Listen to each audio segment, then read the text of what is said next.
Homeward Bound, April 24. Share what you receive. God comforts us in all our tribulation, that we may be able to comfort those who are in any trouble, with the comfort with which we ourselves are comforted by God. 2 Corinthians 1, verses 3 and 4. To repenting sinners, God is ever ready to show His mercy and truth.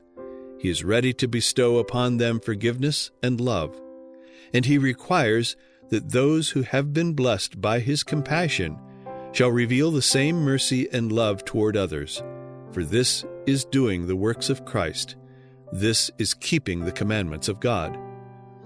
Those who show true gratitude glorify God by loving Him supremely and their neighbors as themselves. They manifest the fact that they have received not the Spirit which is of the world, but the Spirit which is of God. By an experimental knowledge, they know what are the good things freely given them of God, for they are illuminated by the Holy Spirit. They work out their own salvation with fear and trembling, knowing that it is God who worketh in them to will and to do of His good pleasure. Christ abides in the soul of the believer, a well of water springing up into everlasting life.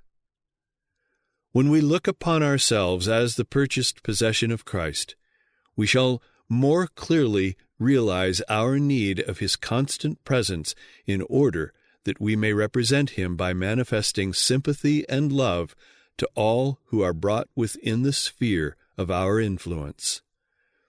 Our life is charged with solemn responsibilities, and it is only when we are fully consecrated to God, only when He cleanses us and puts His own life and Spirit upon us, that we can rightly represent Him to others.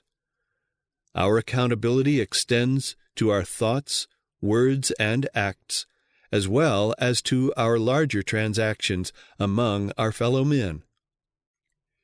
In order to fulfill the law, we are to carry out the golden rule and do unto others as we would have them do unto us.